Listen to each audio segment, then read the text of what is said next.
First chapter है biological classification. और NEET point of view से देखेंगे तो यहाँ से मोनेरा क्लासिफिकेशन से क्वेश्चन आते हैं। आज का topic fully NCERT based topic रहेंगे और जो भी एनसीईआरटी में प्रिस्क्राइब है उसी टॉपिक को डिस्कस किया जाएगा। बायोलॉजिकल क्लासिफिकेशन में हम लोग बेसिकली पढ़ेंगे कि ऑल ओवर अर्थ पे जितनी भी लिविंग थिंग्स थे उस लिविंग थिंग्स को हम लोग on the basis of nutrition, reproduction और फाइलोजेनेटिक रिलेशनशिप के आधार पर कैसे बांट सकते हैं। देखा जाए तो 1758 में Carolus Linnaeus, one of the great scientist, उन्होंने पूरे किंगडम को, पूरे लिविंग थिंग्स को दो भाग में बांट दिया गया था। उन्होंने कहा प्लांट और एनिमल, मतलब कि कार्लस जो लिनेयस थे उन्होंने पूरे, अगर हम अर्थ की बात करेंगे, अर्थ एवरेजली 4.5 बिलियन ईयर अगो बन गया था, इतना पहले बन चुका था by the process called big bang theory. तो धरती पे सबसे पहले कहा जाता है कि माइक्रोब्स आए। तो उस जमाने में जब धरती, जब प्लैनेट अपना अर्थ बन चुका था, तो इस पूरे प्लैनेट पे फ्रॉम कहा जाए नॉर्थ टू साउथ और ईस्ट टू वेस्ट, देखा जाए तो पूरे में लिविंग थिंग्स ही बने हुए थे। कहीं आपको प्लांट मिलेगा, कहीं एनिमल मिलेगा। सो पूरे ग्लोब के, पूरे अर्थ, पूरे प्लैनेट पे, अर्थ के प्लैनेट पे जितने भी लिविंग थिंग्स थे, जितने भी लिविंग थिंग्स थे, इन सारे लिविंग थिंग्स को स्टडी करना था। तो ये काफ़ी कॉम्प्लेक्स टास्क हो गया कि अर्थ के जितने भी लिविंग थिंग्स हैं सबको सिस्टमैटिक वे से स्टडी करना।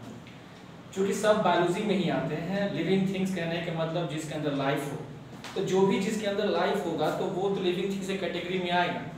लाइफ में प्लांट में भी लाइफ है, एनिमल्स में भी लाइफ है, समुद्र के नीचे फाइटोप्लैंक्टन्स में भी लाइफ है, और ऊपर एप्स में बात की, हवा में बात करें तो बहुत सारे बर्ड्स में भी लाइफ है। तो इन सबको कैसे बांटा जाए, कैसे उसको क्लासीफाई किया जाए ताकि पढ़ाई, ताकि स्टडी रूम में आसानी से हो। तो जिस तरह से सपोज कीजिए कि अगर हम दवा लेने जाते हैं किसी भी केमिस्ट दुकान में, तो दवा, केमिस्ट तो ऑलराउंडर नहीं है कि पूरे दवा का वो नाम उसको याद रहेगा। तो आप जब कभी भी केमिस्ट के शॉप पे जाओगे तो केमिस्ट के शॉप में क्या देखोगे, तो इस तरह से वो बहुत सारे अपना एक स्लॉट बना लेता है। ठीक है, केमिस्ट की दुकान पे जाओगे तो ऐसे ऐसे बहुत सारे स्लॉट रहते हैं, और वो स्लॉट में क्या होते हैं, दवा होते हैं। कहीं ए नंबर से होगा, कोई बी नंबर से होगा। तो जो दवा का फर्स्ट अल्फाबेट होता है उस दवा का स्लॉट वो अपने दुकान में बना लेता है। अब हम क्या करेंगे कि उसके दुकान में जाएंगे और सारे दवा को नीचे फर्स्ट पे ला दें, सारे दवा के स्लॉट को हम जमीन पे फर्स्ट पे ला दें, सबको नीचे फर्स्ट पे ला दें, और तब कहे मेडिसिन को कि हमको ये दवा खोज के दिखाओ। काफी कॉम्प्लेक्स चीज होगा, जब मतलब कि दवा का जब एक हिव खड़ा हो जाएगा, एक झुंड खड़ा हो जाएगा, तो उस दवा में से किसी खास एक दवा को खोजना बड़ा मुश्किल हो जाएगा। तो केमिस्ट क्या करता है, अपने पूरे मेडिसिन को अलग अलग कैटेगरी में बांट देता है। टैबलेट अलग स्लॉट में रखाएगा, सिरप को अलग स्लॉट में रखेगा, इंजेक्शन को अलग स्लॉट में रखेगा, जो भी आपका एंटीसेप्टिक होता है उसको अलग स्लॉट में रखेगा। तो ये जो स्लॉटिंग की है, ये जो अलग अलग मेडिसिन को रखा, क्योंकि जब कोई भी उसके पास आएगा दवा मांगने के लिए तो उस समय वो एक स्लॉट में से खोज के आसानी से दे दे। तो दवाइयों को बांट देना, दवाइयों को क्लासिफाई कर देना उसके प्रॉपर्टी के आधार पे, ये उसको केमिस्ट को और आसान हो गया ताकि वो दवा को और अच्छी तरह से जान सके।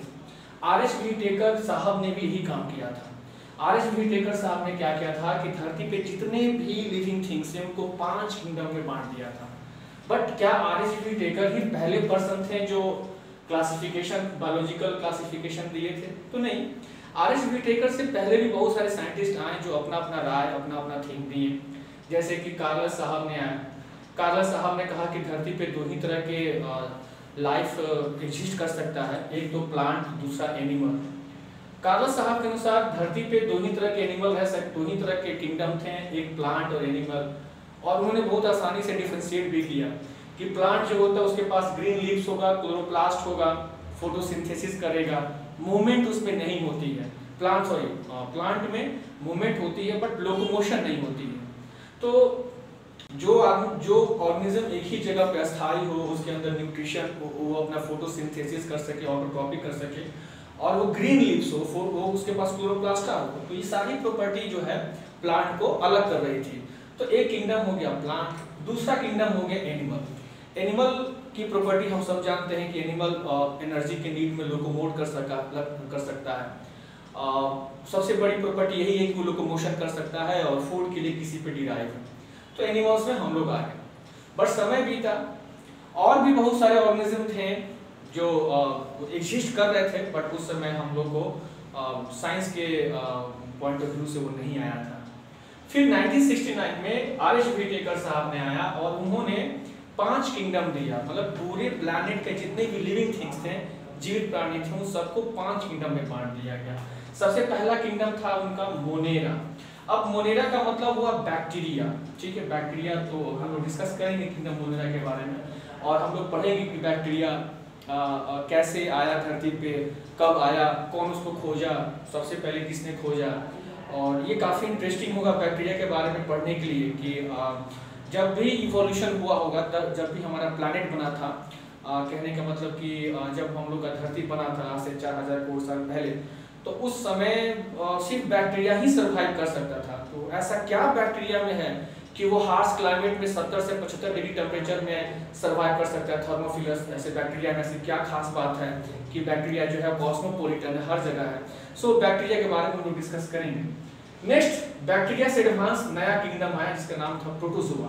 हम लोग पढ़ेंगे कि बैक्टीरिया में जो सेल की प्रॉपर्टी होती है, सेल ऑर्गेनल्स होता है, माइटोकॉन्ड्रिया, गोल्गी बॉडी, ये सारे चीज इसमें नहीं होते हैं, और प्रोटोजोआ में ये सारा चीज आपको देखने को मिलेगा।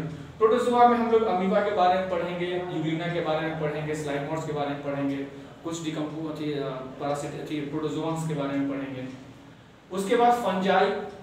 फंजाई को हम लोग नॉन ग्रीन प्लांट कहते हैं। प्लांट तो कह सकते हैं क्योंकि प्लांट आप जनरली मशरूम को देखिएगा तो उसके पास एक रूट होता है और एक स्टेम होता है। तो प्लांट की पहली पहचान तो ये होनी चाहिए। अगर कोई आपसे पूछता है कि व्हाट इज प्लांट, तो आप बोल सकते हो कि प्लांट जिसके पास रूट हो, स्टेम हो, लीव्स हो, आप उसी को प्लांट कह सकते हैं।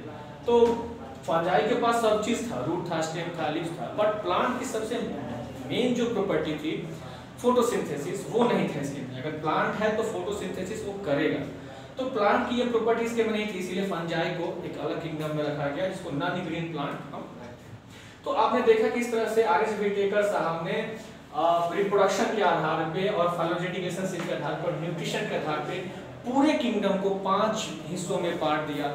अगर someone who interested in bacteria, जिनको बैक्टीरिया के बारे में पढ़ना है तो बैक्टीरियोलॉजी की तरफ जा सकता है। अगर किनको प्रोटोस्टा के बारे में पढ़ना है तो प्रोटोलॉजी कर सकता है। हम लोग प्रोटिस्टा में बेसिकली क्या पढ़ेंगे, फोटोसिंथेटिक प्रोटिस्टा पढ़ेंगे, डिकम्पोजर प्रोटिस्टा पढ़ेंगे, स्पोरोजोन प्रोटिस्टा पढ़ेंगे। स्पोरोजोन प्रोटिस्टा में हम लोग डायनोफ्लैजेलेट के बारे में पढ़ेंगे, जूफ्लैजेलेट के बारे में पढ़ेंगे। डायनोफ्लैजेलेट हम लोग फोटोसिंथेटिक में पढ़ेंगे, फोटोसिंथेटिक प्रोटोजोन पढ़ेंगे, सॉरी। प्रोटोजोन प्रोटोजोआ में हम लोग बेसिकली सीलिएटेड पढ़ेंगे, स्पोरोजोन पढ़ेंगे, उसके बाद आपका अमीबॉइड पढ़ेंगे। तो ये सारा पढ़ेंगे जो ह्यूमन और एनिमल को डिजीज भी कॉज कर सकता है। फंजाई में भी हम लोग पढ़ेंगे, इसके बारे में पढ़ेंगे, डिफरेंट टाइप्स ऑफ क्लासिफिकेशन पढ़ेंगे। तो इस तरह से आर.एच.बी. टेकर ने प्रॉपर्टी के आधार पे पूरे किंगडम को 5 भागों में बांट दिया। So in the next class we will discuss in the kingdom Monera.